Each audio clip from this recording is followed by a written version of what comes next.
agenda item is Manager Dana Klein talking about the Downtown Parking Management Plan Review. Thank you, Mayor and Trustees. Dana Klein, I serve as your Parking and Transit Manager in Public Works. The item before you was a request to discuss the 2018 Parking Management Plan and its relevance to today's existing conditions.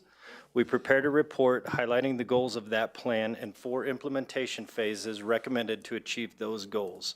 You all have that report, and those goals were enhance the ease of visitor access to downtown businesses by encouraging turnover in the most conveniently located parking spaces for short-term parking needs. Encourage the use of parking lots outside the downtown core to meet long-term, more than 3-hour parking needs. Improve the use of multimodal transportation options to relieve demand on the conveniently located downtown parking lots, and identify cost-effective options for expanding parking supply in downtown Estes Park. Within each one of those phases, we are showing the assumptions and recommendations by the consultant author of the plan and actions taken by staff. In the report, you may have noticed no action taken by Public Works staff in phases 3 and 4. This is because we have not implemented those phases of the plan. We are currently in phase 2 of the plan, and our data gathering over the past years would suggest moving to phase 3. One of the questions I was recently asked was, what would this program look like if it was expanded to year-round but remained free? A program that monitored the parking assets but didn't charge. Over 30 years of my parking management career, I believe this would result in the most convenient parking stalls being occupied by long-term parkers and outlying areas or any time-limited spaces being occupied according to that signage, especially during the approximately 150-day peak parking visitor season. Parking violations would most likely be more prevalent due to any time-limited restrictions if they are present, as parkers would take the ticket if they found a parking stall. A couple of current examples of this are Town Hall lot during the peak visitor season. At present, many employees that work at Town Hall or the library purchase employee convenience passes, and many do not. Those that don't simply park on McGregor, and then those spaces are not available that are free for folks that may want a free option. And the spaces in the Town Hall and library parking lot are taken during the day by those using the employee convenience passes. Another example this year was the Riverside and Post Office lots during the construction. Our ambassador team helped monitor those stalls with a lot of grace this past season due to that construction in the area. You'll recall the Riverside lot was not activated to paid parking until late August, and the Post Office lot was not activated until late September. Even so, we would hear opposite concerns. We would hear from business owners that they needed somewhere to park all day. We would hear from visitors that there was nowhere to park. We would hear from business owners that also said, where do my customers park? There's nowhere for them to be. A lot of this, as you could imagine, was due to construction workers parking in those stalls because, again, those spots were free all day. Partway through the summer, we added some time-limited stalls to those spaces along the fence in the Post Office lot to help alleviate that. And a lot of folks that we talked to said, please add more of those so that we can go into these businesses and frequent these more often due to the turnover that those created. Partway through the summer, we added those spots, and that really helped with the turnover so that they could frequent those businesses. One thing that we must do is we must contemplate how to pay for the year-round enforcement program if parking was free. Using 2023 as an example, the program showed revenue of $884,908 with expenses of $705,341, resulting in excess revenue of $179,567. The portion of that expense directly associated with the revenue was $71,288. So of that 884, 71,000 was, or of the expenses of 705, 71,000 of that was related to the money. So that was mostly due to merchant fees or equipment expense for spare parts for the machines. So of that, approximately $634,052.72 would remain. That's primarily payroll, benefits, and insurance for the ambassador and management teams. So extending that illustration to year-round, we assumed a 30% increase in expenses for those extra 6 months because there wouldn't be as many, the occupancy is different during that time. So we just used 30% for 6 months, which would be $825 to manage and operate a year-round enforcement program with time-limited stalls. So when I presented in 2024 the paid parking season review back in November, I recall mentioning that our ambassador team and I get feedback while we're out in the field. As you can imagine, that feedback is very diverse. It's everything from where can I park for free to you stink for charging me for parking to I would pay way more than 2 hours at $2 an hour to find a spot. So it's a very diverse population that we deal with, obviously, when managing these spaces. And I know that's going to be part of your discussion. So with that brief background, we're here to listen and answer any questions you all may have while you participate in this discussion. Thanks. Oh, and I brought lots and lots of stuff to look at, including my very own copy of The High Cost of Free Parking. That would be interesting. But I have a question. So originally, when we talked about paid parking, I mean, the point of it was that it kept the traffic moving. That was the original thought process for the paid parking. I do think in those first few years, I personally was not pro paid parking, but I do think it helped because I would be able to go downtown and find a spot. But I wonder now with the loop that's supposed to solve all of our traffic problems. I say that a little bit just for Greg's sake, but with that being in place, do we really think, or do we have any proof that with that being in place, that paid parking actually increases the traffic flow? Turnover. Thank you. That's what I meant. Yes. And I, with the loop now completed, this will be the first year that we could actually do an A/B with that type of information, keeping the rates constant and the same number of spaces constant for free or paid. Okay. So I don't know that I could answer that yet. Yeah, I'm not even sure if you. I guess my question really is almost rhetorical. It's not really turnover. It really is the traffic pattern. Because originally, before we had the loop, it was thought that if we kept people moving, like instead of driving around the same lot 6,000 times trying to find a spot, that our traffic would be relieved a little bit. But I'm not sure how we'd be able to check that now that the loop is in place. You can't compare the loop being in place without having paid parking and the loop being in place with paid parking. So I guess I'm not really sure what my question is at this point. But I guess my point is originally the thought was with the paid parking there was increasing traffic flow. Thank you, Vanessa, for at least nodding your head. So is it still increasing traffic flow if we have the loop that's supposed to be solving a majority of our traffic issues? And anybody else can answer that, maybe not. And I don't know if we can find that out. And maybe you do have somebody to figure that out. But From a parking standpoint of managing curb space and the spaces in the 1 hour spots, I don't think I could comment on that until I see some activity within the loop during the peak season. If there's some traffic numbers or something that we can get that would support that during the season, I could give you that too. Okay. But I think it's just too premature to ask that because that's a question I wrestle with, obviously, is what is that going to look like this year? Manager Klein, I more maybe taking a step back, what was the reduction or better flow of traffic one of the main priorities of the downtown parking master plan? It was. Yep, improve transportation to convenient alternatives and encourage turnover in those spaces. And then it may not be in this plan directly, but that's definitely one of the goals of the downtown plan, if not this one, was to manage or reduce congestion in the downtown core. So the question what was the primary purpose of the downtown parking master plan? Yeah. Was it oriented on traffic? Is that one of the program goals, I guess, is the question?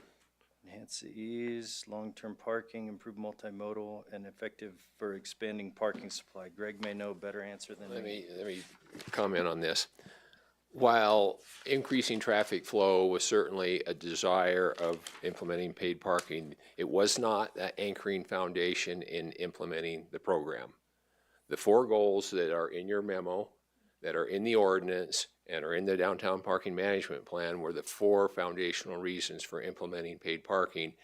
Smoothing the traffic flow on the arterials is not in that list.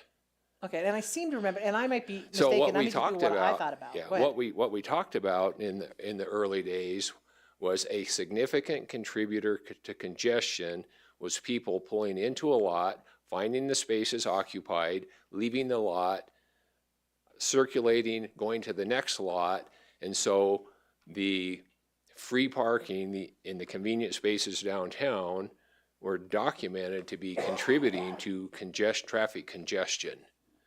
So going to paid parking would have a congestion relief benefit, but the foundation underneath all that is turnover and having the parking asset managed in a way that when people come up to visit, odds are improved that they can actually pull into a parking lot and find a parking space.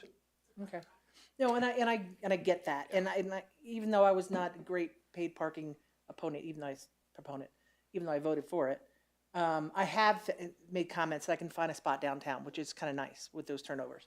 But I guess my question was, and it's almost impossible for you to figure this out, and I get that, but I felt like, and I say I feel like, because I'm not sure if it was in those 4 goals or whatever, that a push in the very beginning was about the congestion of because that was our big question, was the congestion of traffic. That was the biggest thing from day one. I agree, it absolutely was, but the contributor that was mentioned in that conversation was the context of people continuously circulating and looking for, a parking space. Right. That was the contributor to congestion that paid parking was hoped to relieve. Okay, and there's no really way, I guess, of judging that at this point, now that the loop is done.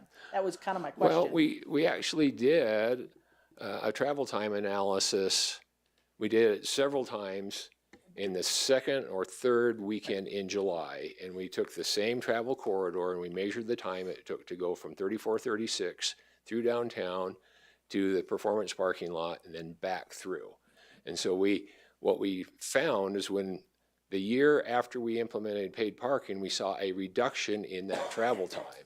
So okay, and that was what I was. I guess I just don't remember that coming out. So that's good. Yeah. Mayor Pro Tem, I'll wade in here because we've had a fair amount of conversations on this. The challenge with claiming and evaluating what impact paid parking had on the congestion is that period of time also coincided with change in the park's entry processes, which also impacted traffic through town, as well as the recovery from the pandemic and active parts of the pandemic. So the traffic counts were being influenced by many variables, and we have what you would call a confounding variable in the timed entry, the pandemic. It's very difficult to isolate out, okay, what in this change, because traffic did flow smoother after 2020, even before the loop was completed, what of this change, if anything, can be attributed to paid parking?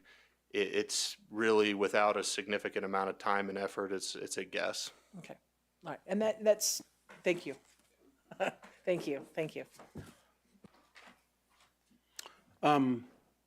I think that our town administrator hit it on the head. It's difficult to isolate what the impact of paid parking is on the congestion and and it feels like to me this is the first opportunity we have that we can control some of the environment where we have the loop has been implemented. It is functioning.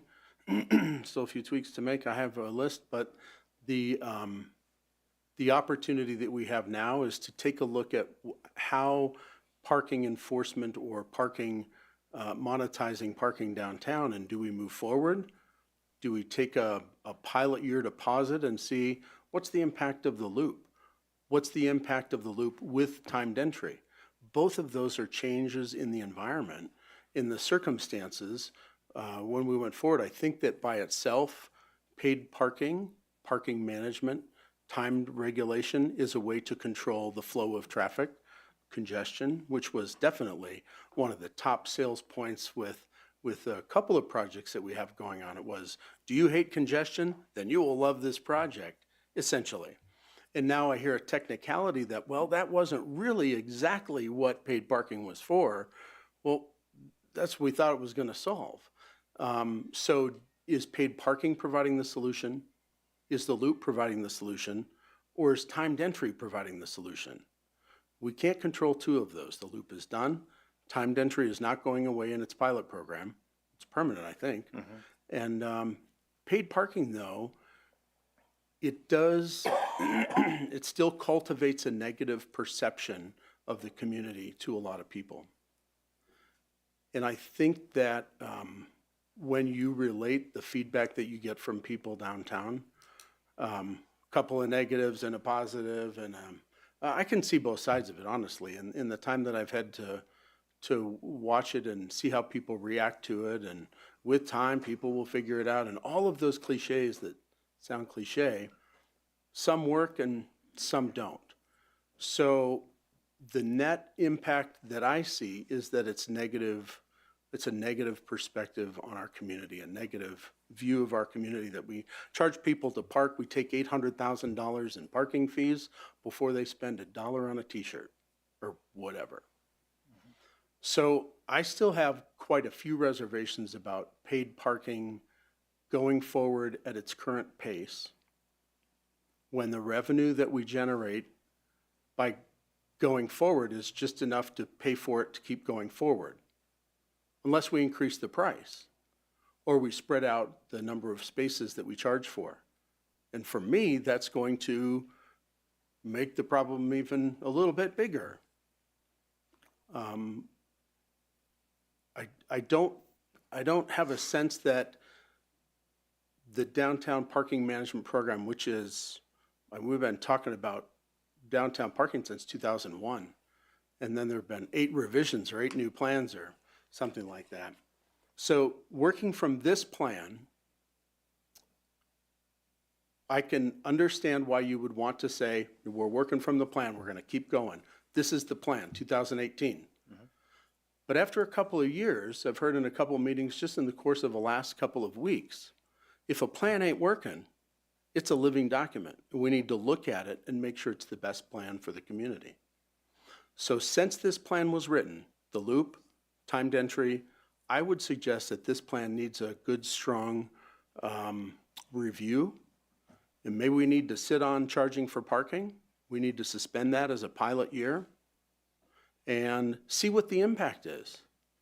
What is the impact? Because as Travis said, it's difficult to isolate.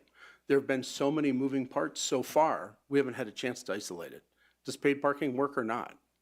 I know you have a book, and I've seen the books, and I've seen the data, but I've also heard from the people, and I've read the other stories that show the other side of paid parking and the negative effect. So I think we need to look at the plan and evaluate what is the best step forward, and not just keep going on because we can, because that is not how our government should work. We should not keep going forward because we can, because no one asks questions, because it's out of sight, out of mind, and unless I bring it up at a meeting, we don't talk about it very much. We don't talk about the other side of it very much. And I keep looking at you because you're a friendly face, and I really have appreciated working with you because you're just respectful of all the sides of this issue. So I appreciate that. No, and I do respect that position, Trustee Eigel. The good part of this plan is it has a lot of different levers, and those can be pulled at different times. Obviously, we could increase the number of, the time-limited spaces if we wanted to. But like I mentioned in my opening remarks, that then requires a little bit more enforcement. And, is that one more person? Do we do that year-round? Are we looking at year-round as what the issue is, or is it really confined to the 150-day peak season? So I raised that issue. I raised the issue of year-round. Like, we focus on the summer, and we hammer it. When it's time to charge for parking, the car's out, the enforcement is on, serious. But I will tell you that there are year-round issues with parking that don't seem to be important enough to deal with. I think that we need to take a global or a more holistic view of the whole issue of parking in Estes Park. It's not just in the summer. It's not just in the winter. There are different problems all year long. Yeah, and I'd look at it as really the peak season because that's kind of what the traffic tells us. But for instance, you're mentioning year-round. I definitely see it during the holiday season, right? We'll see a lot more folks parking. And because as a parking group, we're not really sworn in for the entire season, and we don't have but seasonal staff in many cases, right? Then we rely on our police department to help us with parking enforcement during what I call the off-season, which is not the paid parking season. Because obviously the seasonal employees that we have, in their time of employment, and then, there's a general manager, essentially they're supporting us at the car park. So I see those issues, and I see if you have an issue with parking during the off-season, please call the police department, and they can send the code enforcement out to help with those issues. During the off-season, our team will go around and do occupancy checks for the very reason you just said. I want to know what it looks like during those holiday times. I want to know what the peak is and what kind of averages we're seeing throughout the town. So we're actively trying to figure out what that looks like, but from a cost perspective, I don't know that it makes sense to have parking staff on year-round. But again, it's a lever in the document that we could pull to go to that phase or that. Is there a that point lever of the to phase. reevaluate the current path? What I'm hearing from you is, let's stay the course, let's stay with this program. This is it. In fact, let's monetize some more spaces because we need the money from parking to pay for a parking structure, because we need the money from parking to do other projects. So I have a sense that if we go past this year, this is our opportunity to use this settling of the environmental. This is our opportunity to see if paid parking is the right thing for us. Well, and I worry about the AB that you just described of the three variables that Town Administrator Mahalik brought up. If we take away one of those variables now, how can we show that that was the variable that made the difference? Well, I think that we need to see if, we had a congestion problem many years ago, and the loop came through, and it took many years to get it to actually start, and it took a couple years of suffering to get through it, and now it is implemented. So the loop is going to have a dramatic impact on traffic, right? You better. Yeah. From what I can tell, people are able to move through town a lot faster. And from the members of the TAB meeting the other day in this room, there's some concern about the way that the loop is playing out. So the loop's not perfect, but it is a significant change in our environment. Timed entry is a significant change in the environment of demand. So we could get a feeling for, do we need the extra level of paid parking with these other two solutions being implemented? And I feel like I'm totally hogging this, but I also feel like this is something I'm familiar with. And I don't know about all the issues you folks know, but this feels pretty close to my heart with the feedback I get from people every day downtown.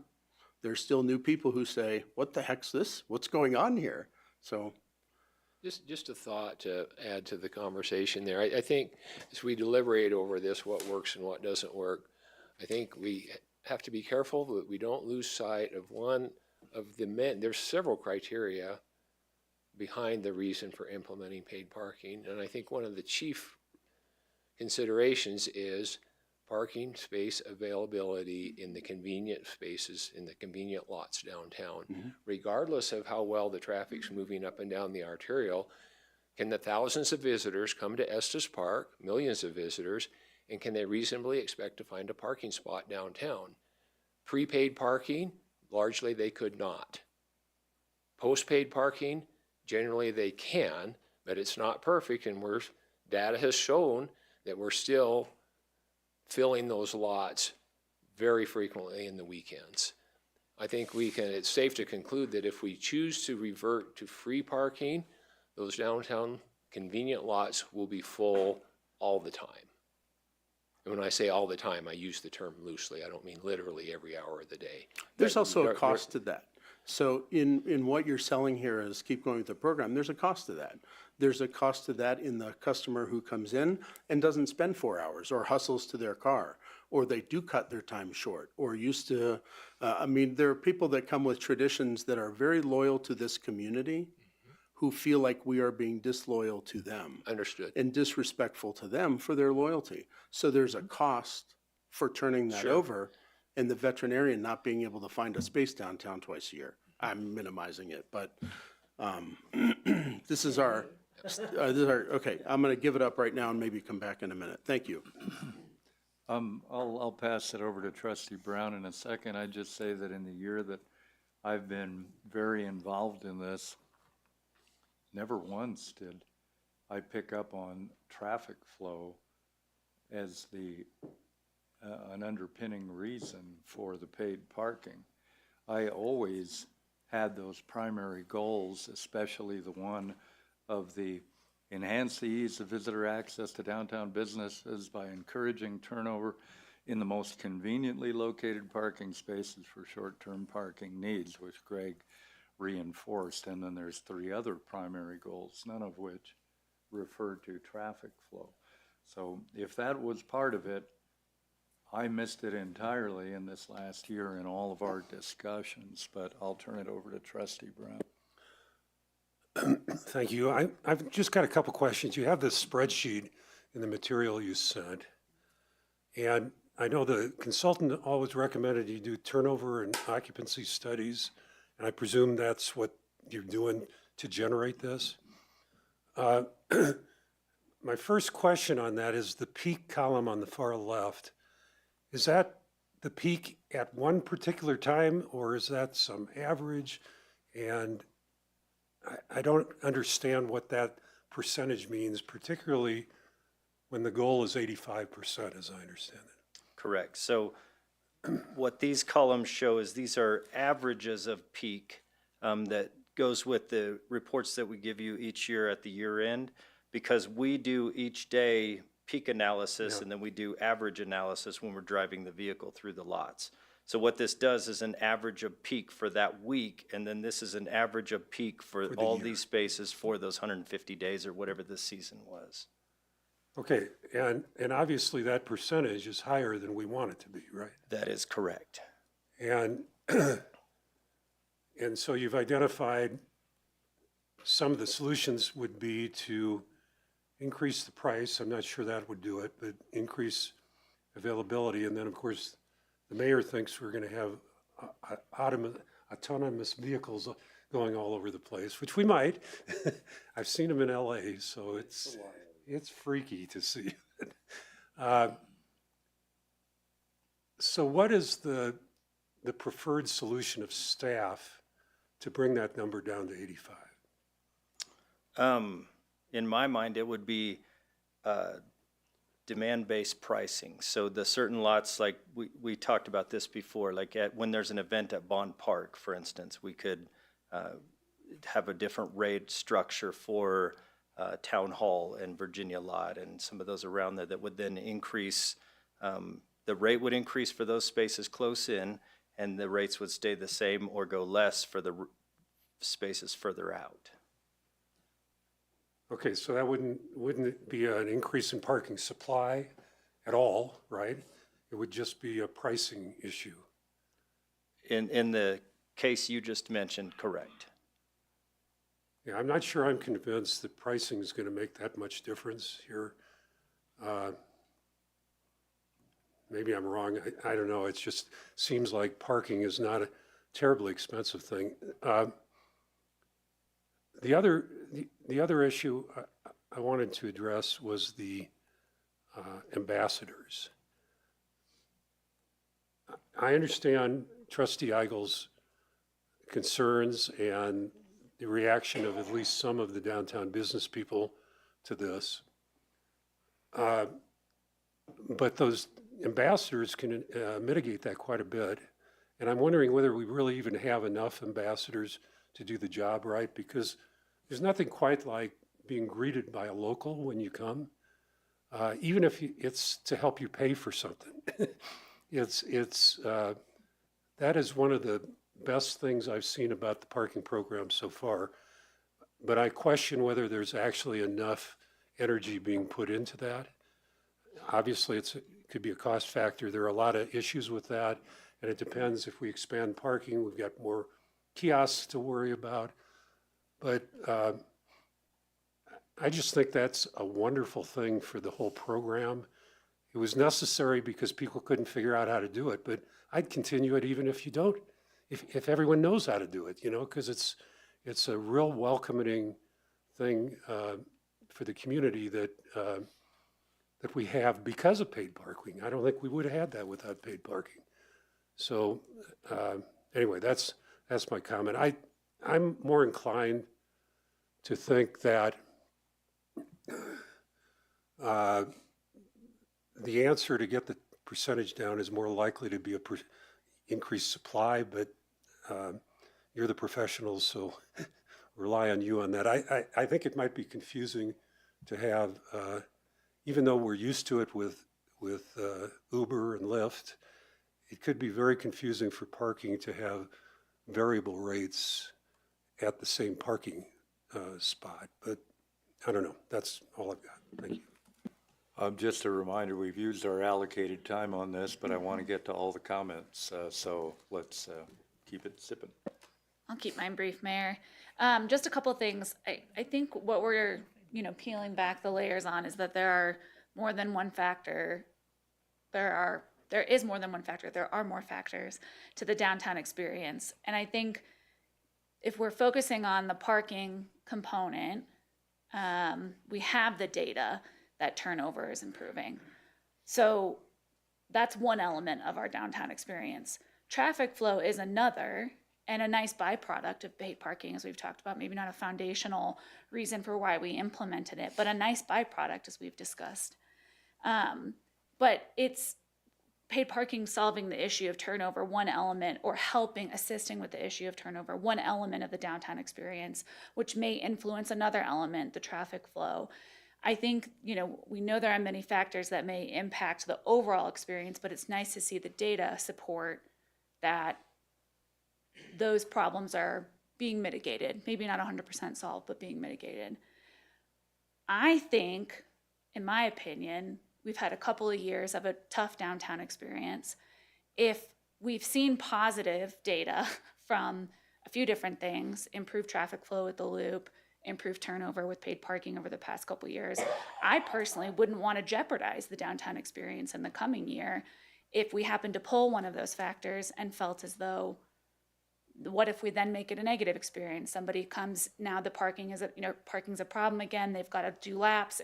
We've created this issue where people can't park and go back into downtown, frequent downtown businesses and stores. So that's my thought on it. And when I think about that on a higher level, I'm trying to consider what problem we're trying to solve here. And I think, I hear visitor satisfaction as maybe a piece of that. Like some visitors or some guests may feel unsatisfied or dissatisfied with paid parking, but for others, we might anticipate that they have a less frustrating transit experience because we're working on solving some of these issues. And generally, we see from the visitor intercept surveys from Visit Estes Park that our visitor base is extremely satisfied. We've seen some adjustments with sales tax numbers, but we could probably attribute those to a variety of things, right? And we'll probably continue to do that. So I do think, there's some value in being able to isolate where some of those impacts are coming from, but I also think we've seen data that supports paid parking and how it's worked for our community so far. Anecdotally, I was in Fort Collins on Friday, paid for the Old Town Garage, paid for 3 hours, used 2. It was easy to manage, used, on my phone. For me, it wasn't an issue, but I don't want to focus on personal experiences. I want to focus on the full data set, which you've provided for us. We've seen as part of that transit plan development, there was a lot of data considered. We hear visitor input, we hear community input, we see those numbers in the data, and then staff recommendations are a piece of that too. So all of that together makes me want us to continue forward on the transit plan, keeping in mind that now we can start to isolate some factors and consider what is going to best benefit us. And I think I'm going to end it there because I know the Bighorn parking structure is a huge part of this next conversation, so I want to have time for that. So I'll make it quick. I know we're running out of time. One, I agree with the mayor. We never really talked about this was going to be a solution for traffic congestion. It was, I don't remember it. It was a very, very small sideline. I'm gonna find the minutes, and I'm gonna send them both of you. Okay. Yeah, I am too, because that Because was Vanessa's part over of there nodding her head. I have to- I knows it was. part of the sales job. Look, nodding your head. Okay. Can I go on? Yes. Thank you. Yes. That wasn't the purpose, and it's not this, yeah, it's not the stated purpose. It was a coincidence or a sideline. It is easier to park downtown. You can come down, I've noticed it as a resident, you can get in and park places except for maybe around the post office, which is another issue we need to address, is the post office taking up our spaces. It's also a norm in our in comparable communities. It's not unusual to go to a mountain community, you have to pay to park. I mean, I think most people expect it. As is seasonal restrictions. It doesn't make sense to run a year round when the costs are there and the costs don't justify it. There are a lot of things we don't do. We did seasonal changes for when we didn't have free parking on the hours in the parking lots. That was also seasonal as well. So there's no reason to put on restrictions when we're not getting any benefit out of them, particularly if we have to pay for them. Same reason we don't run the trolley year round. And I know there's a lot of anecdotal stuff about people who come into stores and say they don't like the parking, probably. Nobody's gonna come in and say, God, I really like paying for parking. Never heard anybody say that. What you don't hear from, and from somebody who used to live on the Front Range, and I have a lot of friends on the Front Range, is how many people avoid Estes Park in the summertime because the parking and the traffic and the crowds are a pain in the butt, frankly. And they say, I'll go anywhere but Estes Park. It's too hard to find a place to park. What you don't see in the store are the number of people who are sitting in Fort Collins or going somewhere else or doing something rather than come to Estes Park because it's too hard and we're not accommodating them. And those people aren't coming into the store and complaining because they're not coming to Estes Park at all. So there's anecdotal stories like that on both sides that, you know, people who come into stores don't like the parking. I can say there are people who don't even come to town because there isn't enough parking. It's data that makes a difference, and you have the data.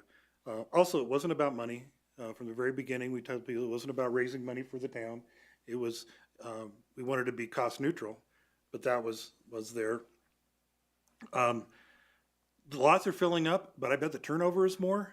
So you may have those 95% rates on the parking, but is that from before it was 95% full with 100 cars, and now it's 95% full with 200 cars because it's turning over and you're getting people in to shop, you're getting people to spend time downtown, you're getting people that aren't parking downtown and then taking the hiker shuttle and leaving their car here, never intending to park down here or to shop or to visiting the stores, just trying to get it into the park or go somewhere else.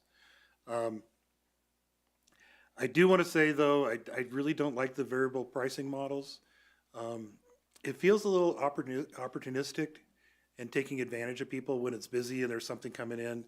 You know, I hate it when I go down to something in Denver and, you know, if you go to a baseball game, the parking's 3 times as much as when they don't have a game. It doesn't sit right. And I understand the pricing models of supply and demand, but I think having some predictability that people know when they come here, they're gonna pay $2 an hour to park, whether it's busy or not. If it's busy, they'll just have a harder time finding a place to park. But I think we ought to stay the course. I think it's working well. It's the norm. I know people don't like to pay for anything. I'm sorry I have to pay for gas when I come in here. I'm sorry, you know, I like if the stores, you know, where do you get a t-shirt for $1? You know, I would love to be able to come up and get things for that, you know? But no, if you do that, you pay $25 for a t-shirt.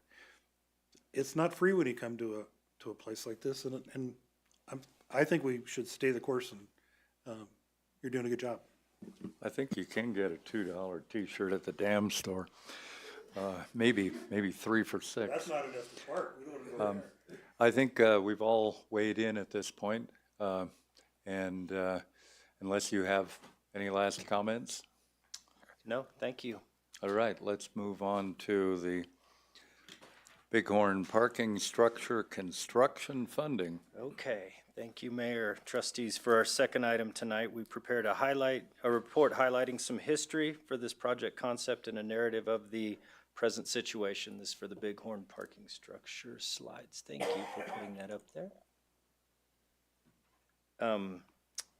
Most recently, at the November 26, 2024 study session, where we received direction from the town board to return for further discussion in early '25 regarding using available general fund revenue to supplement parking fund money to commence design with the second-rate consultant in 2025 and further discuss financing and debt service options for constructing a ground plus two-level parking structure.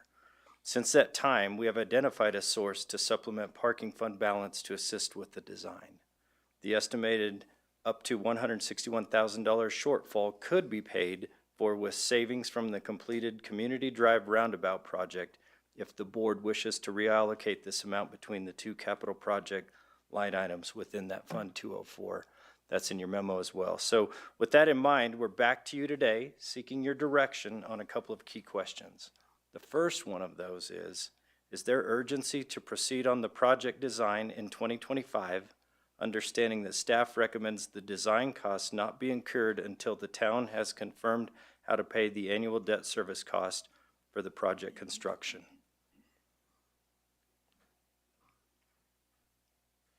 Curious what your thoughts are.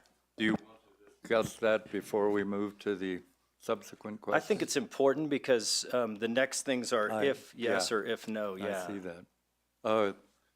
Trustees? Mayor, before we jump into that, I would like to provide a little bit of context. This is a more unusual item than you've seen before. We've heard some concerns from members of this board about decision points that aren't really decision points, and at what point are we discussing how all of these small conversations can add up to one big decision. So you'll see in your memo, it's purposely structured so that you all and the public can clearly understand that what we choose to do regarding the Bighorn parking structure could significantly impact decision points relative to paid parking, relative to what that looks like moving forward. We want to highlight that to make sure that both you all and the public at large is aware that these conversations are intimately tied together, and that connection should be recognized and discussed as part of this process. So, Dana, do we know how the businesses along West Elkhorn feel about expanding parking there? Are they calling for it? Are they silent? Are they, I know they wouldn't like the disruption, I guarantee that, but what's their attitude? I personally haven't surveyed all of the businesses down there. My anecdotal is that they would like that parking replaced. This was one of the strategies that we had when that project was conceived for the Cleve Street Improvement Plan, to replace the parking that had been on street, the numbered stalls or the painted stalls that were in the 30s, plus there were up to 44 vehicles parking out there at a time. I would note, though, that the parking structure would serve all of downtown, not just a small number of shops. No, I get that, but it affects the West Elkhorn more than anybody else by far. And has there been any thought, it seems to me that that this might be the perfect spot to reserve just for employee parking, worker parking downtown, simply because it's so centrally located. It's not as easy for a tourist to find in the first place. Has there been any thought about maybe dedicating it in that manner? I don't think we've contemplated completely dedicating the facility. We've contemplated, could we dedicate certain portions of certain levels Like for certain those that are levels, maybe. residential or those that are, would want an employee convenience pass, but we have not contemplated the entire garage. Okay, and what other options do we have for increasing parking capacity in the downtown area? Is there anything else that's really on the, I know you were talking about maybe expanding the areas that that you have to pay for, but is there any other way that is in the foreseeable future to expand the number of parking spots downtown, other than this project? I think a couple of these plans have identified, up to 6 different places where we could construct additional parking. But this was the first one that we came to that was contemplated because of the demand based on that new Cleve Street So I know there was talk about Weast and the post office and. the post office, but that would be ramps as well. Correct. Garages. Yeah. Okay, all right, thank you. Before you complete, did you have a sense in the question that he's asking?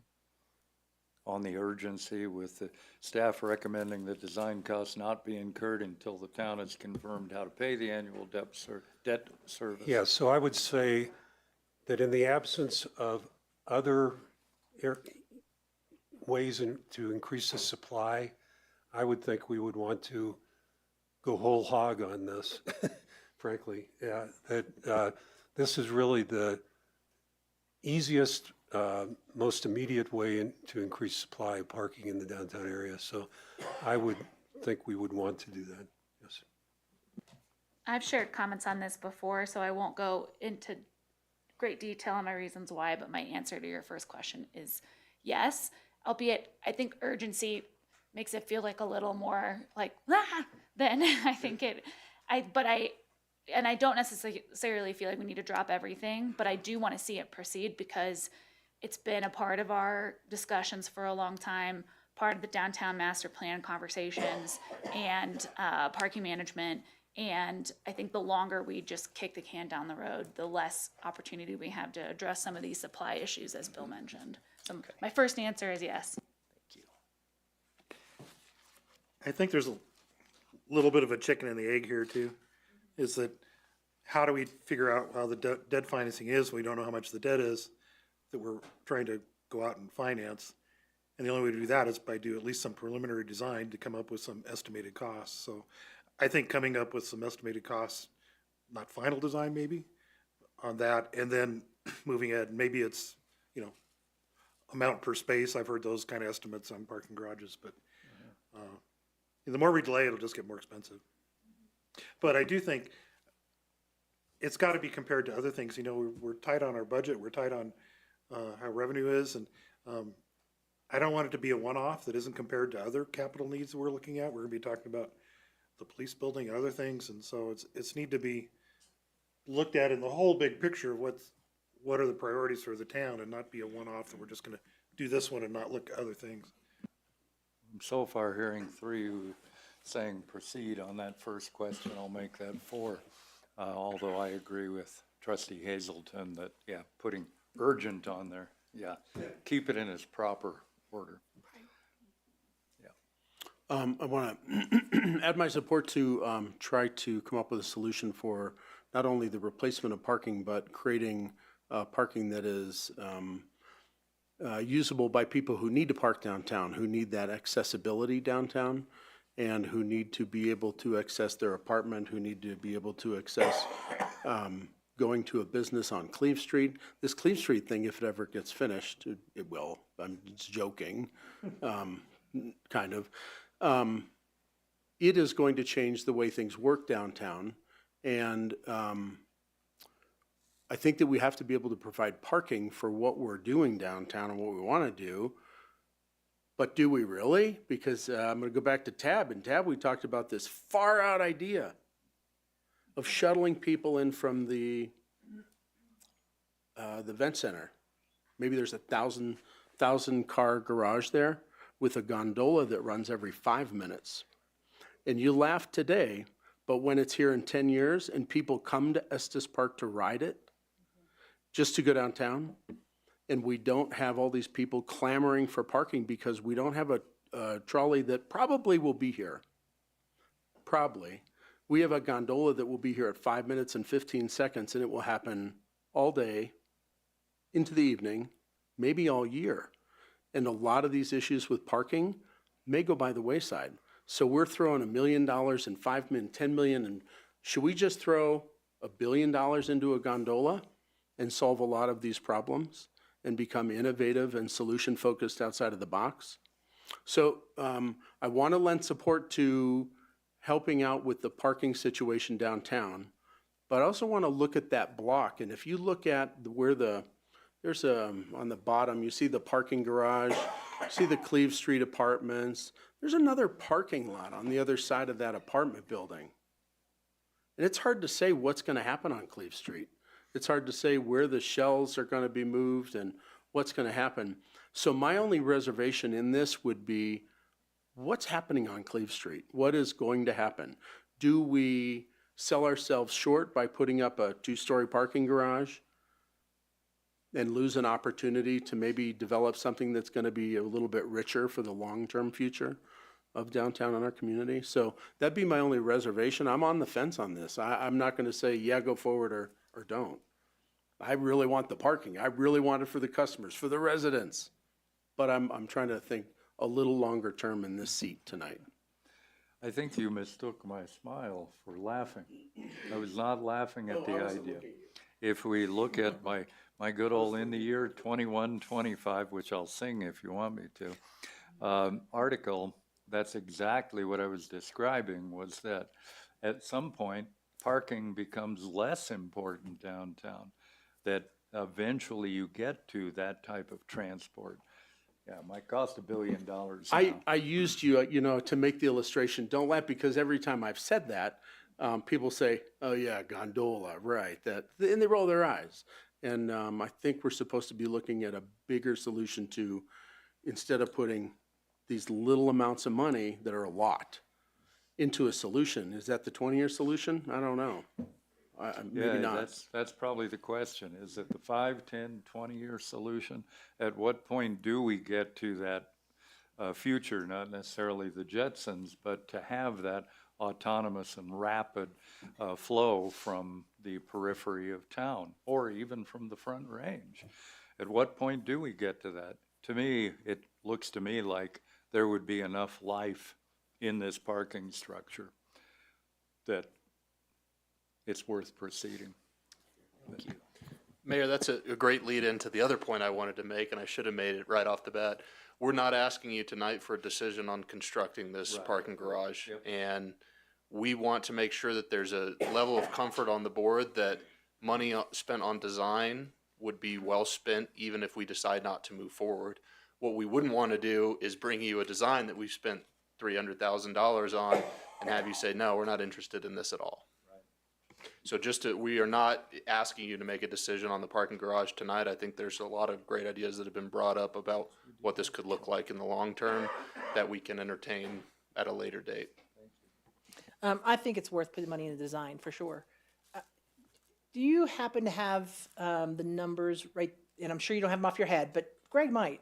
How many days that the parking garage was full this year? Do we have that, or do we have those numbers? I have that, and I didn't bring it with me, but it was between 13 and 15. So Okay. it went up from last year by 3 or 4 or 5. I can't remember exactly, but it's significantly getting more popular. Okay, because one of the gists of the parking, all the parking, not saying just the congestion of traffic, was to encourage people to park out in that garage. And is that working? I guess I should ask, because we ask this all the time. Is it working to get people to park in that garage? Is it working to get people out into the event center parking lot? Because we wouldn't have as much parking issue downtown if we push them outside. I actually, as much as I spoke against it in some ways, I'm actually pro paid parking because I do think it opens up spots. But if we increase the price, are we more apt to push people out into those garages? Or is it just more apt to piss people off and not come to Estes? I don't know. But I mean, that's the question. Yeah. So even with this garage, are we building another garage when our other ones aren't full? And we haven't solved that problem. That's my only kind of question. Are we spending millions of dollars on another garage when we still have a garage that's not full all the time, an event center parking that's not full all the time? Or should we be putting our money to enforcing getting people out there? I'm not sure the answer to that. But that's why I'm for design. But I still have that question in the back of my mind. We have these parking structures that are not full. How do we get people out there to park there versus putting another gazillion dollars into a parking garage downtown? Right, and you just described my job. That's what I'm supposed to do, is get people to use those spaces out there as an option. So when it's very busy, obviously they go out there because there's no other choice. What we need to do a better job of is promoting the shuttle and the transit, and to Trustee Igel's point, having a way to tell people the trolley is 2 minutes away instead of where is it? And that's what we're working on. Do you want to, Oh, I'm sorry, just one more comment on that. And I do think having the increased number of shuttles has helped. It used to be they would take an hour to get from the event center downtown, which, you know, that's not exactly helpful. But more shuttles, easier, like I said, and having it on there saying 2 minutes away, 1 minute away, or whatever, that does help too, because that way, you know, all those things help. But I just think that, again, same thing. I do think putting money in design is a good idea, but I think maybe it might be apt for us to put more money to figure out how to get people parking where it's nicer to park, you know, kind of thing, so. shall we move to your other questions? Well, and that's where we mentioned urgency earlier. I probably should have led with this, but on page 2 of your report, it kind of goes forward with, if we're going to move forward, we recommend, and it's got this path to getting to construction in 2Q of '27. So what we were trying to illustrate there is, if we decide this now, it's an estimated 30-month timeline to get, you know, a car parking in that location. So that was the idea behind the urgency question.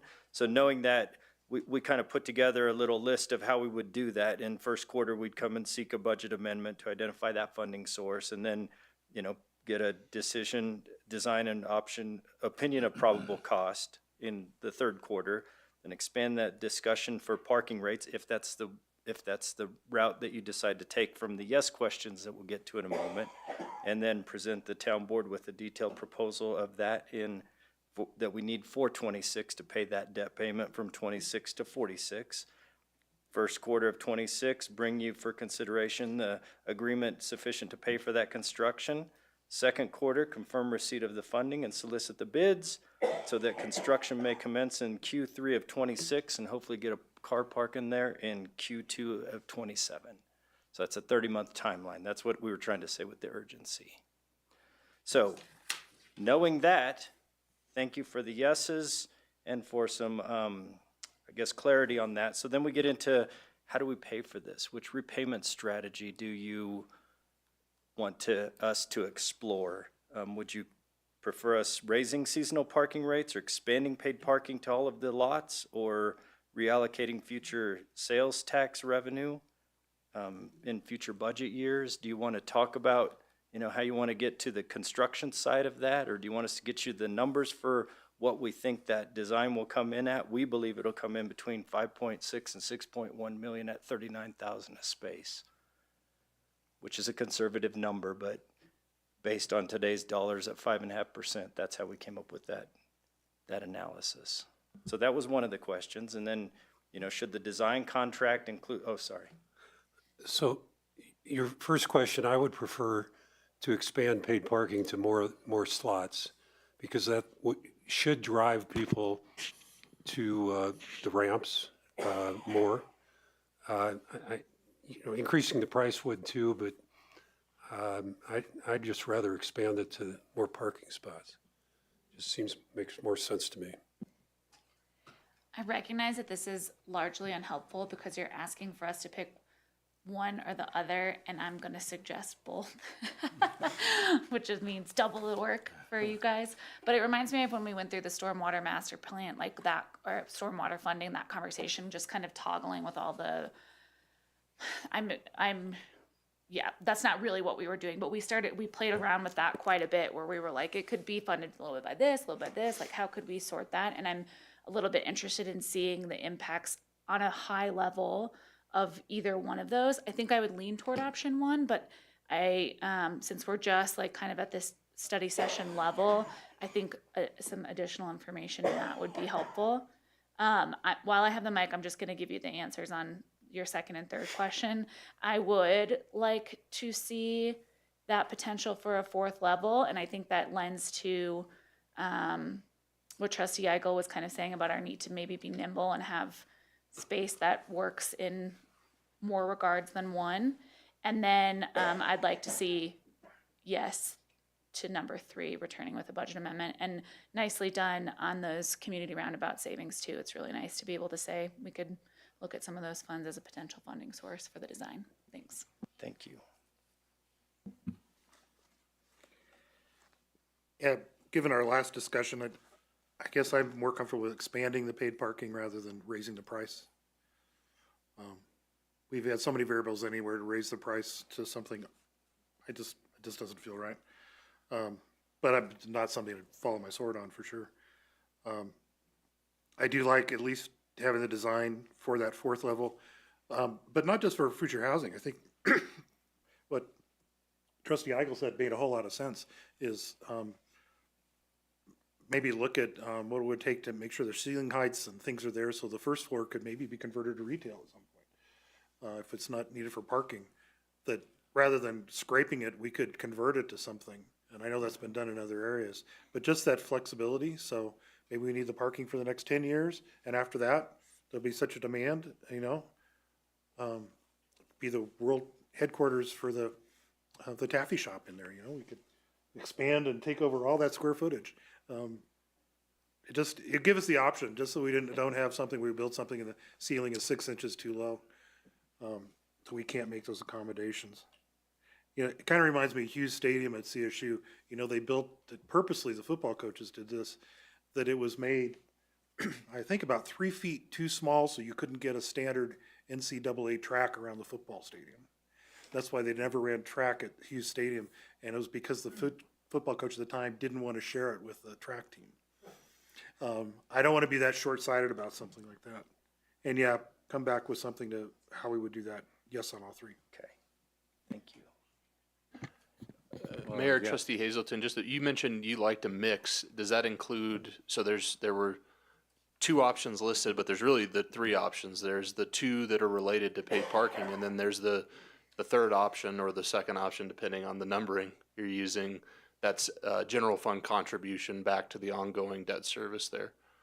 Was your intent the mix of the paid parking options, or to bring that general fund piece into the conversation as well? Yes, to all of them. All of it. Yeah, well, and I know that is largely not really helpful from a management perspective of us then having a lot of tendrils that we could play with up here, which historically we take that and run as a board. We really like to get into the weeds on some of those things. So I want to be careful to be able to give you guys clear direction. But one of the things that was so appealing to me when we went through this talking stormwater was the ability to see how we might adjust certain things and how that might impact versus an all or nothing kind of. So does that help clarify? That helps, yeah, Okay, thank you. thanks. Expand 4th level and return with budget amendment. So I think that affirms what Trustee Brown and Lancaster said, if I heard correctly, and at least on all points except the multiple versus 1 with Trustee Hazelton. And you probably have told this, and I may have not paid attention. How many paid parking spots do we have downtown right now? 682. Okay. I'm just trying to figure out how the 370 parking spots, that makes sense then. Okay, you're not really going to increase your, it'd be 50% more basically. Okay, all right, that's all. I just do math in my head and it wasn't working out, but it worked out. That was good. The question, what's your opinion? What's your guidance? Oh, I'm sorry. I think increasing the spaces, the number of spaces, that's why I was trying to figure out in my head how you're coming up with that 275,000. 4th floor. And I also think the 4th floor is a tough one for me because I don't really want a 4th floor there, but I think to make it that we could expand it would be good. I don't want to make it that we never can expand it up, but I don't particularly care for a 4th floor right this minute, That's what, if that makes sense. I think Yes. that's how it's Yes, stated. yes. Just leaves it open for the Correct, and I future. think leaving it open for the future is fine. I don't want to say that I actually like a 4th floor because I don't, but Get hunted down later. Okay. yeah. Manager Klein, you have what you need? I believe so. You keeping a tally of the yeses and nos? I think we have the direction. Okay, thanks. In that case, despite starting late, we're going to get to break a little bit early. We're taking a 5:30 break, or actually 5:26. We will come back at 5:40.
We're back on the air, and we will move forward with the study session. The topic that we have, discuss review of town process for approving high-impact projects. Town Administrator Mahalik. Too many chords. Thank you, Mayor.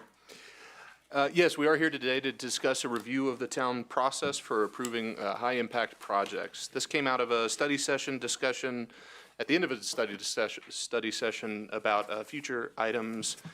And the question at hand is the board interested in a review of town processes, specifically around the process from basically cradle to grave of how we approve a high-impact, large-dollar project? There's a couple of ways we could go about this. We could take staff resources. I've called out Deputy Town Administrator Dan Weber. He's out of the office, so he can't defend himself, but he's the best person, he's best positioned to take this on, given his central role in town administration and his, not newness to the town, but he can look back at some of our prior projects and help map them out with existing town staff, and then bring that to the board for a review of what steps in the process we take, and at a very high level, what pieces of that process might be improved or might better serve what the town board would like to see. The other option is in here is a possibility. It comes with more expense that's beyond just staff time, and that's a consultant. There are consultants that do general municipal consulting work. I would expect something of this magnitude probably would run about $25,000. Just random guess, depending on how many specific projects we wanted to call out, the scope and the level of depth of the analysis. But pretty much any time you get a consultant involved, if you want a broad analysis, you're looking at least in the $25,000 range. We would tailor this review to what the board expresses you're interested in this evening. We would come back at a later date to share the results of that and iterate any additional information that's needed or any improvements or changes to the process that come up in the course of that, either that review or that discussion with the board. The finance resource impact is unknown. If we do it in-house, it's contained. It's essentially staff time and salary and benefits. If it goes external, we would want to refine the scope fairly dramatically to make sure that we are able to get an effective cost proposal. But as I stated before, depending on the scope of it, I would expect it in the $20,000-$25,000 level. With that, really what we're looking for, if the board wants to move forward with a review like this, what elements would you like considered? What would be helpful for you in terms of viewing this as policymakers? And two, just a confirmation on who you would want to take that on and how. Happy to answer any questions. The rest of this is board discussion. I'll start because I have been involved in the conversation so far, and I raised the opportunity when I highlighted something that came out. Boy, you'll hear in my report in a little bit. The TAB meeting went really well last week. We had a great conversation. We have some new voices, different perspectives. People are speaking in a very constructive manner to have some good perspective. And one of the new members, relatively new members, raised the perspective that it seems like in Estes Park, the real decision happens when you say, should we go for this grant? And then it just rolls. And there's not really anything that can get in the way of a project that starts when you say, can we apply for this grant? And I have seen that in other projects myself. And while we do include the public in those conversations, Travis, I think you came up with the term cradle to grave, and that really is it. It's what is the real start of the project? And a lot of times it's just kicking open the door a little bit by saying, hey, can we apply for this? And then coming back and in my review of minutes recently over the last year, how many times staff reports say, well, board, you gave us direction back in whenever to do this. And when you go back and watch the meeting, that's not really how it went down. The question was asked, the board said, okay, and that then is perceived as direction later in the conversation. And so I don't think that's entirely accurate depiction of how the process went, but it highlights that this process starts when we say, can we go after this grant? So I think there are two things for me. One is that cradle to grave. Is that a good process to include the public? How can we go for grants, and do we want to guide the future of our community by what grants are available? Or do we want to decide what our priorities are and see if we can supplement with grants or work around that? I think there's two ways to go on that. The second thing would be when something doesn't go well in our community, a project, a high-profile issue, something that we undertake, Cleve Street comes to mind, that did not go according to plan. There were some rough edges, and I have started calling these problems opportunities because I sure don't want to see that go down the same way it did for a different business community that is making a plan for one thing and then having to do something a little bit different. A lot of factors involved, and I'm not blaming anyone specifically, but I think we could have done it better. So what's the process to review that project? So I'm interested in the opportunity to review a project in two ways. And the one that comes to mind is I think Cleve Street will be a great opportunity for us to have a conversation and say, where did it start? How did we get here? What happened? What are we going to do differently? And make some very specific observations, really summarize what happened with the project so we can do better next time. And not just say, we'll do better, because that does not work. So I would be interested in being involved in a review process for things that maybe fall out of the criteria of they didn't go according to plan, and if a couple of board members raise a concern, well, we'll get together with our assistant town administrator and we'll sit down with 3 or 4 people and take a look at it and look at the data. Did it go okay? Did it not go okay? Here's how we're going to improve it next time. For me, that's the accountability piece of being a trustee. There is an expectation that I will not show up on the job site every day. I don't talk to the supervisor on Cleve Street every day. I am not micromanaging. I am not supervising. I am not getting into the weeds, but I am going to ask questions along the lines of accountability if something doesn't go well. And that's what I am seeking through this process of evaluating projects. I rest my case. They seem to be two different pillars there. Well, so I'm not alone in my observations that projects right, so a process or a project evaluate, what does that look like? There's a lot of opportunity in this small government to look at the process and say, what can we do better? And Trustee Lancaster said last month, we don't want to get too deep in the weeds. We don't want to micromanage. And the hair went up on the back of my neck right away because I felt like I'm raising these concerns because people are asking me that said, have voted for you. What's going on downtown? Why is this going? I'm like, trust the process. I have a lot of pat answers. The government is aware of your problem, and we are working diligently to find a solution is a good one. What that allows me to do is take a few minutes to ask a couple of people questions and then try to provide some reassurance. But in some cases, things do get off the rails, and I think that we have to be able to come back and look at it in some type of process other than just saying, hey, Travis, can you look into this? I don't know if that's reasonable to have that expectation. We need to spread out the accountability a little bit. What I'm hearing, and I hear the whole process review, how do major projects cradle to grave, if you will, where's that inception, that first light bulb for the idea, and how does it progress from there, and what are the multiple touch points for community and trustee? The other piece to me, if I'm putting it in a separate category, is when the project goes off the rails or we have some unintended, we discover something's not deep enough or utilities are in the wrong place or somebody dug something wrong or broke something along the way. That's a different type of executional accountability rather than the actual momentum of creating and getting into the project. Are they two I different? totally agree. Yeah, they are two Yeah, different I'm seeing those perspectives, as right? two different One is things. looking at the problem the process before it's a problem, and one is taking a perspective if it doesn't go well. So is that the same committee? Is that the same process? It probably is not. The one that brought me to have the conversation or to raise it was, how do we look at a process when it doesn't go well as an accountability piece to the community? How do we evaluate that? How do we evaluate that and report on it?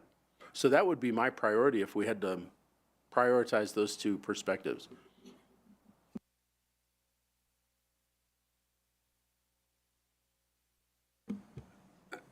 Just a little different spin on this, that, part of the issue with large projects is they span different boards. And, I know there have been things done with prior boards that carry over to this board that have inertia simply from that I may or may not agree with.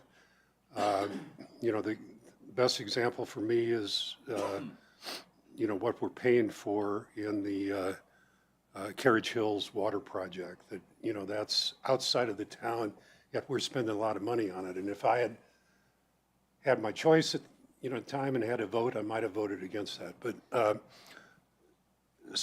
I think there's several levels of the other one. I think the review after the fact is one thing, and we definitely have a duty as elected officials to do that if something goes wrong, and be part of solving it for future projects. That seems to fit very well within the role of a town board.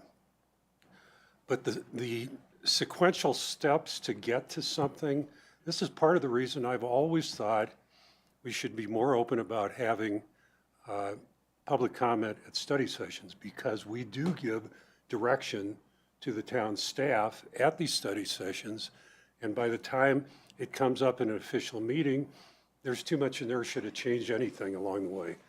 So I still advocate for that, even though I guess I don't have the votes for it at this point. I think we've had it on specific matters, and I appreciate that. I don't think we need it on everything, but it's a combination.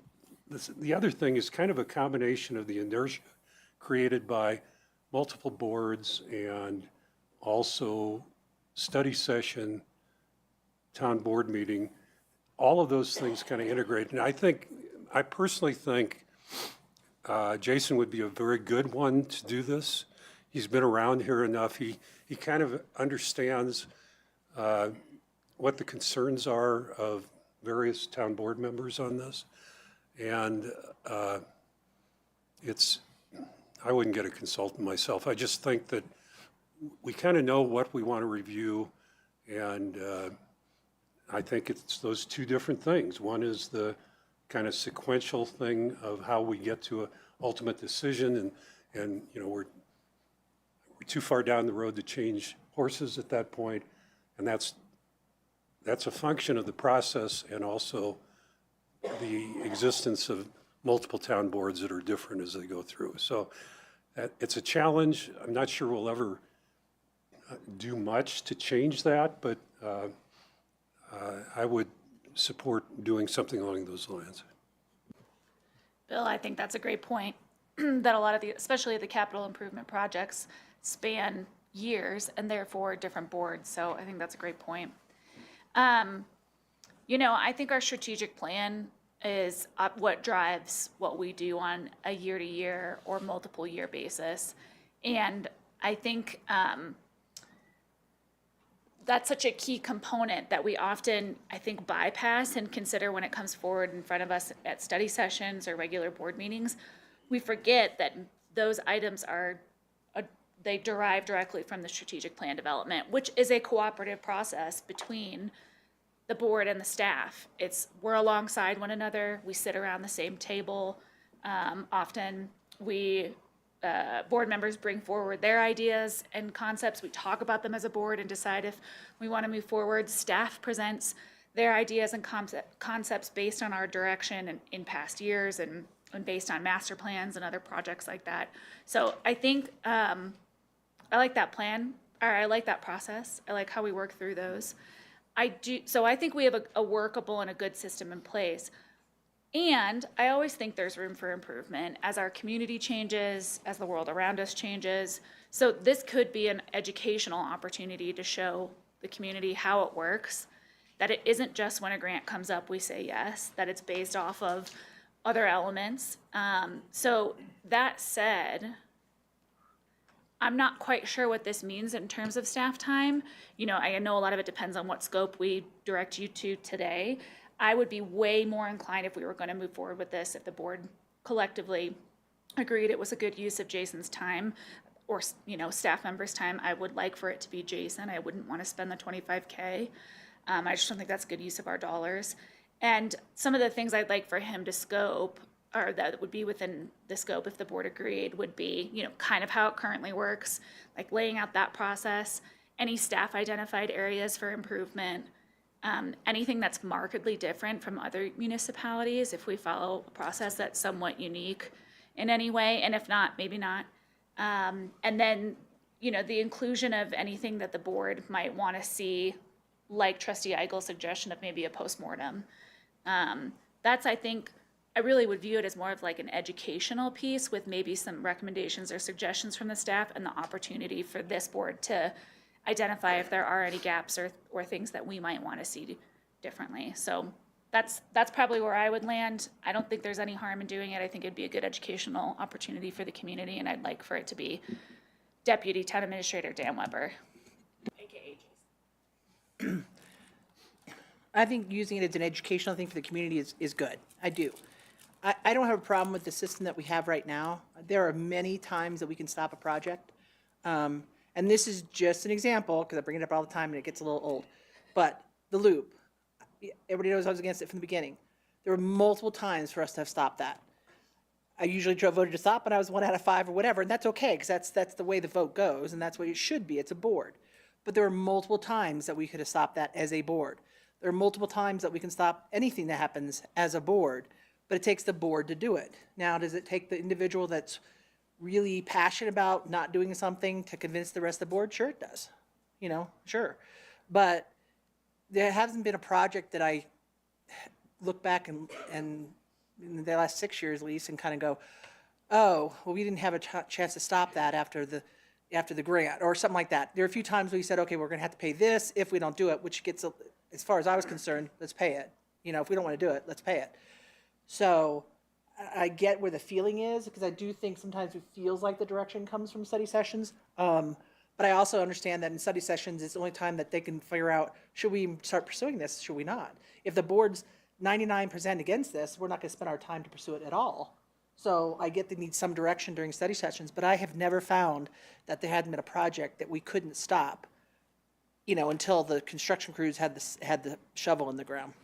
So I actually like the system we have to educate the public and educate board members even. Like, what that system really consists of is probably a good idea, but I have never felt like, you know, our direction at the study session or anything like that has ever made it that anything was going to pass or not pass by any means in the long run. So. Yeah, I would, if we do anything, I would start with maybe having Jason just do a flow chart of how we handle the projects and educate us on how does it work now? And if he sees some places that, oh, we got a gap here, we got a break here, or something we need to do, and have that standardized and something that we could say, this is our standard flow chart for major projects, and this is how we do them. And if he's got recommendations, that's great. I don't want to hire a consultant to do this. I think that's a waste of money. I think right now it's working pretty well. We're always going to have problems with projects, particularly when you're going into a place that was developed 100 years ago and you dig up the ground, who knows what's underneath there. It happens all the time. So I don't think there's a big problem here to fix. I think we see a lot of some people who don't pay attention to the process, and at the end they come up and say, wait a minute, what happened here? I mean, I remember when we increased the sales tax the first time, and somebody came to me and said, you guys are always raising taxes left and right, and how can you do this, and how can you do that on permission? And I had to remind him, well, it went to a vote. You know, we had an election, and person had no clue that it had even been on the ballot. This was a business owner, was mad that the sales tax went up. I said, well, it's a little late now, you know, you should have said it when it was on the ballot. So maybe more of how do we get the people involved? That's always gonna be a challenge, no matter what we do, is getting people involved early. Because people, I mean, look at the crowd here. Thank you for the four of you. But how do we do that? But I think a place to start would be sit down, look at a flow chart, document it, and then talk about, do we need to make some changes? Are there places we need to make approvals? And are there places we deviated from that flow chart that caused problems on some projects? And that's, I think, maybe where we would hold accountability, is we'd accept a certain process and flow chart and expect our manager to provide that. And then if staff deviates from then hold accountability, saying, why did you deviate and why didn't you go take this step or do this or there?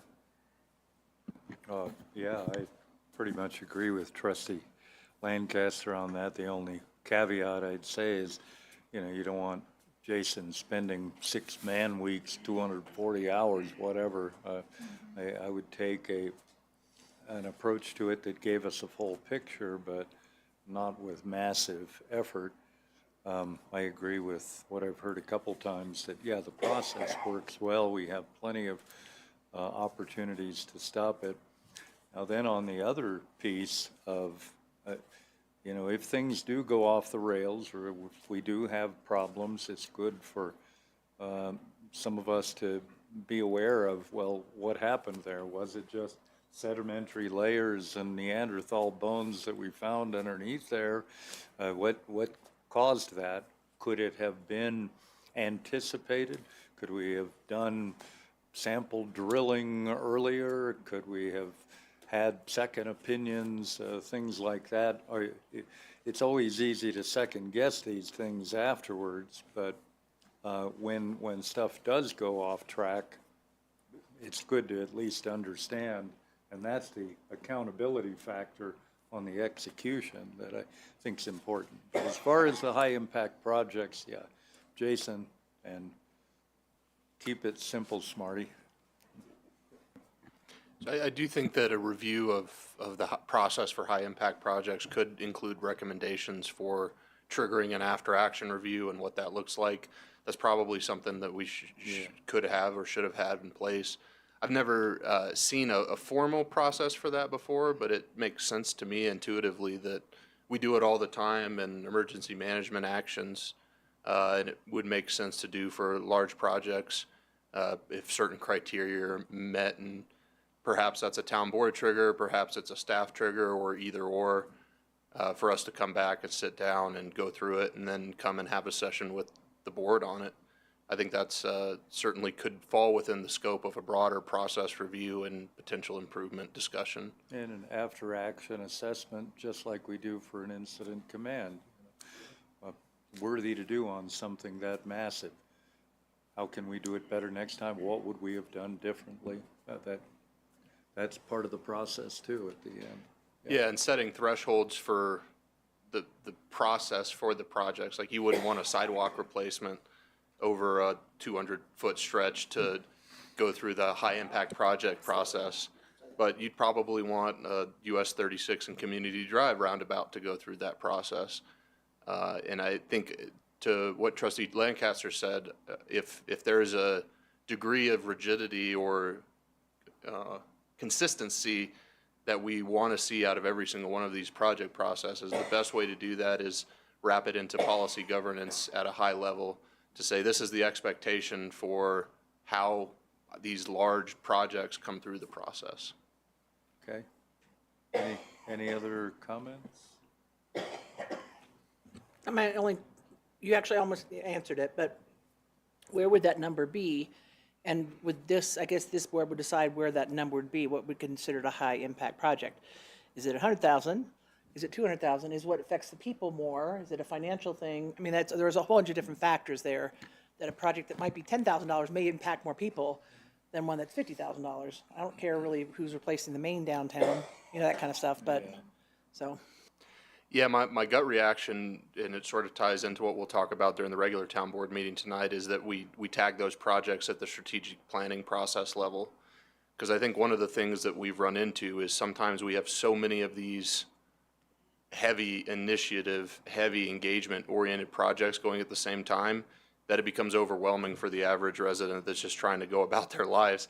We're asking you to engage on a major construction project, a development code update, a comprehensive plan update, water rates, electric rates. It can get to be a lot, and it may not be realistic for us to expect the average citizen who's wrangling family, wrangling job, wrangling life events to engage in every single one of these, and we should be conscious about what we're adding to our strategic plan that's going to demand that level of engagement from our community. I just wanted to add one thing. To get back to Trustee Eagles, I do think it would probably be wise on Cleve Street to have an after-action assessment of that. And, you know, we can, I presume, have set up subcommittees, you know, of the board if you want to focus on that more clearly, but that's one where I think it's got a past and it's got a big future too. And so now it would be a good time when we get that done to kind of review the process. I do think that a board subcommittees actually involving and conducting after-action reviews would complicate the process. I think perhaps a multi-tier process where it starts at staff and then comes to the board for a first shot where the board expresses their understanding. And that comes from a concern of the fragmentation of board information. If a majority of the board is interested in a project and wants to, maybe one trustee is more interested than another, and the board doesn't want a specific trustee involved. We've run into issues in the past where we've had fragmentation of the board as a whole into subcommittees, and it's created challenges because it creates these information gaps. A couple of trustees have way more information than the board as a whole, and I think it undercuts the board's unity of governance.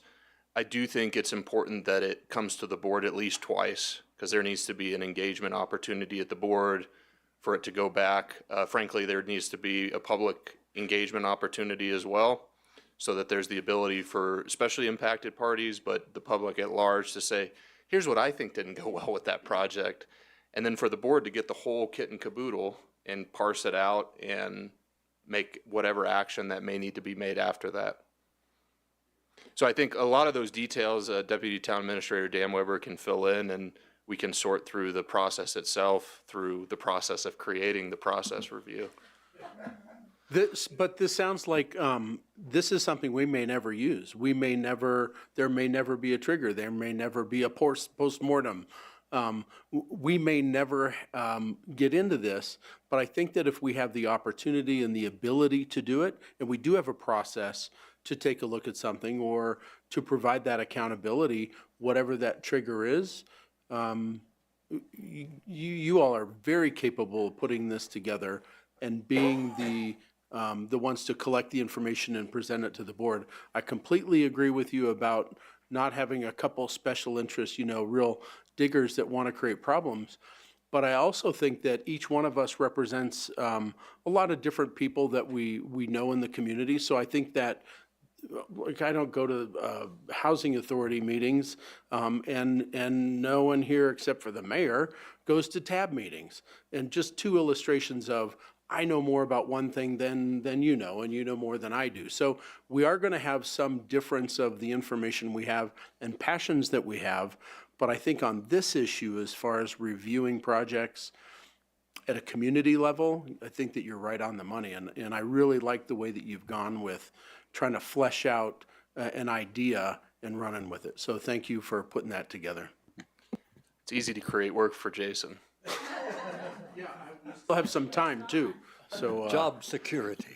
He'll do a fantastic job, and we'll keep the board updated. I don't have a specific timeline. I'll sit down with Jason next week and talk about the discussion tonight and the elements that we've discussed, and then he'll give me an estimate, and I'll update the board at the next town board meeting about where we expect to see that, so that you're in tune with where that is. Thanks. We can get to last comments and questions and future study session items. I want to make one statement to the guy behind the screen there who I can't see, and the IT staff, thank you for adding that little section on the main screen that shows, and thank you, Jackie, for helping propel this, that shows the speaker and request list beside the agenda. I have already saved my neck an awful lot just in the study session by having that there. So whoever brilliant on the IT team came up with this, and not even adding another iPad up here, it's beautiful, so.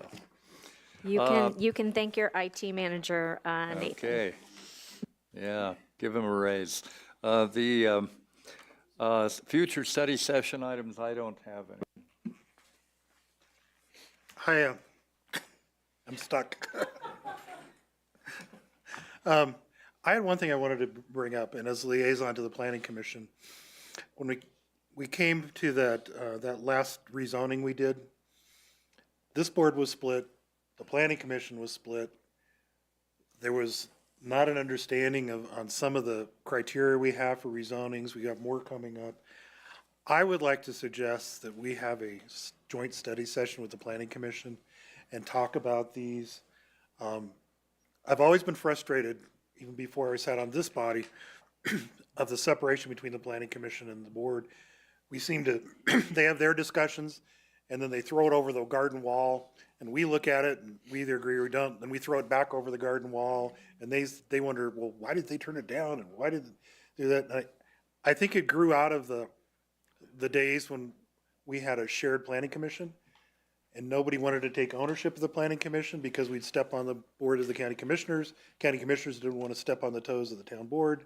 So neither one of us took any leadership role with the planning commission, which was one of the problems. But they would like to do that. And specifically, the couple things I think we need to talk about, and not wait till the development code is done, is one, is what is a change in the community? Is a change in the area that justifies a rezoning? It's so broad now, if we say, well, we need more housing in the community, and that applies to everywhere, because it takes the whole county, or the whole town, at that point, people should just fill out a form and get a rezoning, because we've just said every parcel is eligible for rezoning, because every place, the whole town needs housing. On the other hand, some people are saying, well, the area means my neighbor to the north and my neighbor to the south, and if they haven't changed, then there's no change. And if we take that, then we're in this conundrum of nothing will change because nothing can change because it's the same, and we're in this self-fulfilling prophecy where we can't do any rezoning. So either it can be interpreted that we can rezone absolutely everything or absolutely nothing. And we need to clarify that. The other one is this, we need more discussion on what is workforce housing. That came up a lot. I think there's a lot of frustration of high-end workforce housing. And should developers get bonuses for making, we've had now $700,000 units. What if somebody comes in with $1.5 million units and say, yeah, but it's gonna be somebody who lives here, and works here, so they should get the bonus and they should get the advantage. I don't think that was the intention. So those are two things that I think we would do better, sitting down around a table and talking with the planning commission, hear their frustrations, hear ours, and at least maybe come to some agreement as what is a change that we're gonna use as these come forward, and what is workforce housing in the meantime until we develop the development code, because we're gonna get hit again, and I'm gonna be just as frustrated as I was with the one at our last meeting of how we split on that one and how the planning commission split. So my suggestion is, I'd like to propose we set up a joint work session. Last thing I want to mention, at the county, they have a monthly work session with their planning commission. I don't think we need that, but on a bigger picture, I think it'd be good for us to have maybe quarterly meet with the planning commission and talk about issues and get rid of this throwing it over the garden wall and guessing at what each side wants.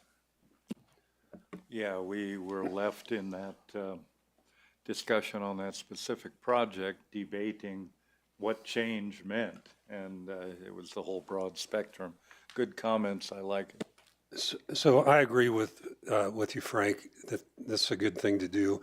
I wonder, though, whether we might benefit from guidance through the consultant we're going to bring in for the development code. It just seems like we might just be throwing it over the wall in person rather than over a wall without some guidance from the consultant.